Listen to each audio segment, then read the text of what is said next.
You know how hard it is to be this talented? It's really a burden to hold this much virginity. If I cut to 3 cards at random here, these cards are going to tell me everything that I need to know about the card that you are about to pick. So I'm going to cut little piles of cards to the table, and I just want you to call stop anywhere it feels right to you. Right there it felt right to you. Good. We're going to be putting this card aside for now. But here's the important part. The important part are these cards from earlier. Had I picked any 3 different cards, well, this would have gone completely wrong. But I, of course, picked the 3 jacks. And the 3 jacks tell me everything that I need to know about the card that you picked. In this case, we have the jack of diamonds, the jack of spades, and the jack of clubs. All that's missing is the jack of diamonds, which is, of course, right over here, the ace of clubs. Well, that's fine, I guess, because I'm a magician.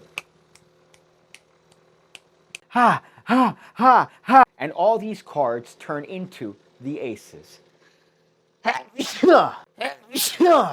Shua, sneeze on that thing. It's a simple trick. It's a nice way of introducing the aces to any sort of card routine you might fancy. And all using simple moves that I'm sure you already know from the PigCake Magic Academy, the home of over 1,500 videos going over card stuff, coin stuff, everything you need to become the best magician you could possibly be, all for the low, low price of $5 a month. And you get access to all these videos, and I'm always uploading new content. Rave reviews all around. Check it out. Now, for this routine, you do need a small setup of cards. In this case, we're going to take the three jacks, followed by any ace that you want right on top of the jacks. Then you're going to put any card, which is going to act as a cover card, and the aces face up. So the remaining aces, we're going to have them face up.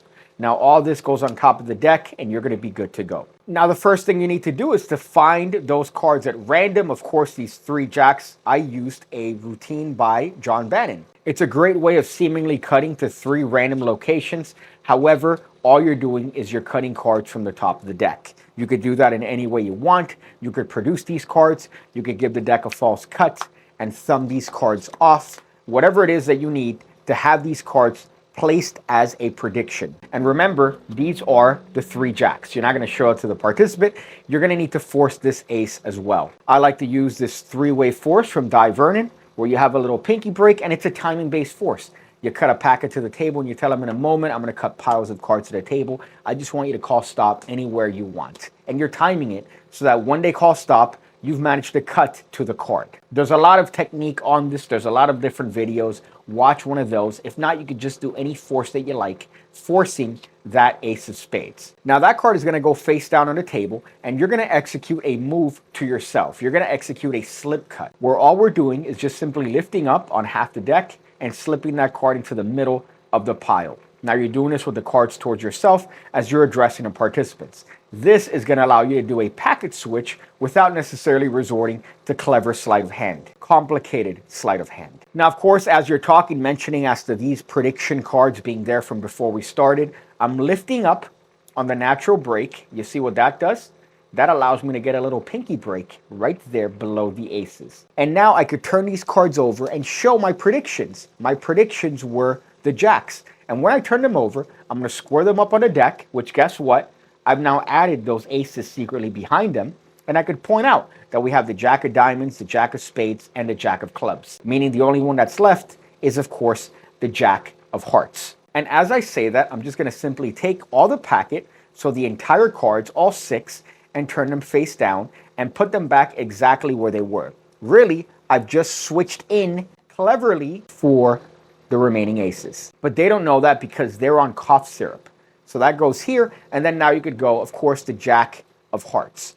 And you turn this card over, and it happens to be the ace of spades. And you look flustered, you look upset, you look a little bit like you have diarrhea. And this card goes face down. You mention to the participant, man, you really messed that up. You picked the wrong card, and you berate them. And you go, actually, I lied. You picked the right card because...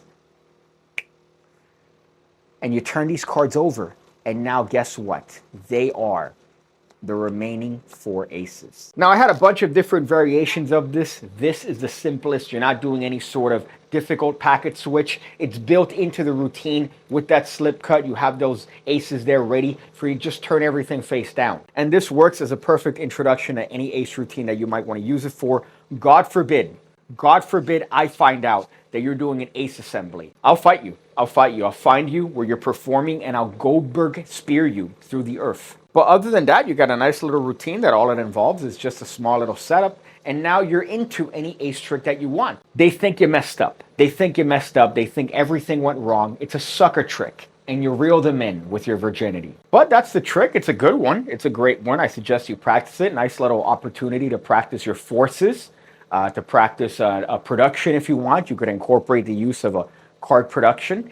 I guess I'm going to go find out different ways to install a horn on my motorcycle. I see you again, when I see you again, when I see you again, when I see you again, when I see you again, when I see you again, when I see you again.